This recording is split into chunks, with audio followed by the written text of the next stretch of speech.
পিসেমশাইয়ের মামার গল্প, নারায়ণ গঙ্গোপাধ্যায়। জানিস, আমার পিসেমশাইয়ের মামা ছিলেন বনেদি জমিদার। চপচপে ঘি দিয়ে পোলাও খেতেন, আস্ত আস্ত পাঁঠা খেতেন, টকবগিয়ে ইয়া বড়া বড়া অস্ট্রেলিয়ান ঘোড়া হাঁকাতেন, আর ভেলভেটে মোড়া মস্ত তাকিয়ায় ঠেসান দিয়ে নানা রকম এক্সপেরিমেন্টের কথা ভাবতেন। এক্সপেরিমেন্ট? সায়েন্টিস্ট ছিলেন বুঝি? সায়েন্টিস্ট না হাতি? বনেদি জমিদার আবার লেখাপড়া করে নাকি? কোনো মতে খবরের কাগজটা পড়তে পারতেন, বিদ্যের দৌড় তো ওই পর্যন্তই। লেখাপড়া জানতেন না তো এক্সপেরিমেন্ট করতেন কি করে? আরে সেইটাই তো তোকে বলছি, খবরদার ডিস্টার্ব করিসনি, কান পেতে শুনে যা। পিসেমশাইয়ের মামা, মানে যার নাম ছিল নরসিংহবাবু, তার পরীক্ষা চলতো নানা রকম চলতি কথা নিয়ে, যাকে বলে প্রবাদ। সেগুলোকে কাজে লাগাবার চেষ্টা করতেন। যেমন পিসেমশাইয়ের মামা মানে নরসিংহবাবু শুনলেন নেপোয় মারে দই। তার এক দূর সম্পর্কের ভাইপো ছিল, নাম নেপাল। সবাই তাকে নেপো বলে ডাকত। নরসিংহবাবু ভাবলেন, নেপো যখন আছে, দইও যখন পাওয়া যায় বিস্তর, তখন একবার পরখ করেই দেখা যাক। কাজেই দুটো পেল্লায় হাঁড়ি ভর্তি প্রায় সের 5 দই এনে নেপোকে বললেন, খা, মানে সবটাই মেরে দিতে হবে তোকে। দইয়ের হাঁড়ি দেখেই নেপোর আত্মারাম খাঁচা ছাড়া। সে কাউমাও করে বলল, কাকা, এতটা দই? নরসিংহবাবু সিংহনাদ করে বললেন, কোনো কথা শুনতে চাই না।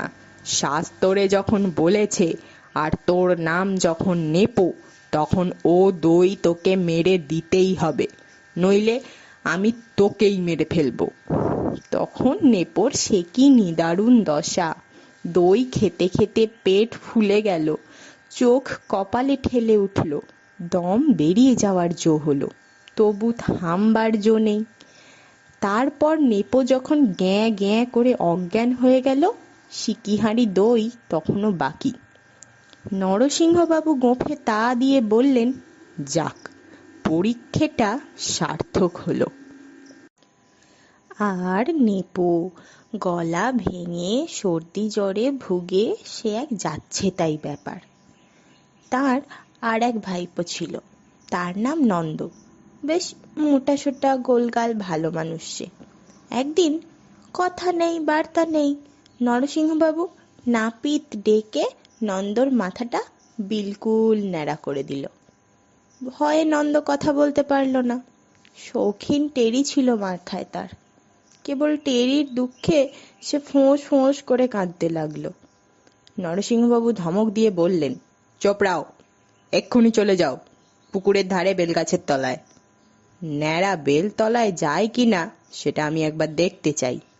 নন্দ আর কি করে, সেই চকচকে ন্যাড়া মাথায় চলে গেল বেলতলায়, আর বেলতলায় বসে ফ্যাঁচ ফ্যাঁচ করে কাঁদতে লাগলো।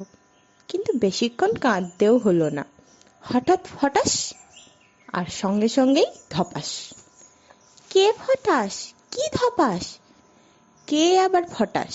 পাকা বেল পড়ল নন্দর মাথায়, ন্যাড়া মাথায়। আর ধপাস মানে একটা চিৎকার ছেড়েই নন্দ চিত। বড়ার জোরে মাথাটা ফাটল না, একটা কমলা লেবুর মতো ফুলে উঠল চাঁদিটা। আর পিসেমশাইয়ের মামা বেশ করে গোঁফে চারা দিয়ে বললেন, যাক, এ পরীক্ষাটাও ভালোই হলো, বুঝতে পারলুম ন্যাড়া কেন বেলতলায় যায় না। কি ডেঞ্জারাস লোক রে! ডেঞ্জারাস বলে ডেঞ্জারাস! বাড়ি শুদ্ধ লোক প্রায় পাগল হয়ে গেল। নরসিংহবাবুর এক্সপেরিমেন্টে ত্রাহি ত্রাহি রব উঠল চারদিকে। তারপর একদিন নিজেই টের পেয়ে গেলেন কত ধানে কত চাল হয়। ধর্মের ঢাক বেজে উঠল, ব্যাস ঠান্ডা। কি করে ঠান্ডা হলেন বলছি। সকলের ওপর পরীক্ষা টরীক্ষা চালিয়ে একদিন তার মনে হলো একবার দেখতে হবে পরের হাতে তামাক খেতে কেমন লাগে। অর্থাৎ তিনি তামাক খাবেন আর অন্য লোকে তার মুখের কাছে হুঁকো ধরে থাকবে। তা এ আর শক্তটা কি? বাড়িতে তো ডজন দুই চাকর, তাদের তিনটেকে তিনি এই কাজে লাগিয়ে দিলেন। তারা তামাক সেজে আনে, আর পিসেমশাইয়ের মামা বুড়ুর বুড়ুর করে সেই তামাক টানেন। দেখলেন পরের হাতে তামাক খাওয়াটা ভারী সুখের ব্যাপার। হাতে করে হুঁকো ধরবার কষ্টটুকুও সইতে হয় না। যেদিকে মুখ ঘোরান সেদিকেই হুঁকো। এমনকি যখন রাস্তা দিয়ে হাঁটেন তখনও তৈরি হুঁকো তার মুখের সামনে যেন নাচতে থাকে। তামাক খাওয়ার এই নতুন কায়দাটা শিখে নরসিংহবাবুর আনন্দের সীমা রইল না। একদিন দুপুরে ভেলভেটে মোড়া তাকিয়ায় ঠেসান দিয়ে অমনিভাবে তামাক খাচ্ছেন, আর একটা নতুন কোনো এক্সপেরিমেন্টের প্ল্যান আঁটছেন। সেই সঙ্গে ঝিমোচ্ছেন অল্প অল্প। ঠিক তখন তখন কোত্থেকে একটা ডেঁয়ো পিঁপড়ে, বিশেষ কিছু করলো না, কেবল যে চাকরটা মুখের কাছে হুঁকো ধরে বসেছিল তার পায়ের আঙুলে বসিয়ে দিল এক মোক্ষম কামড়। বাপরে বলে চাকরটা মারলো রাম লাফ।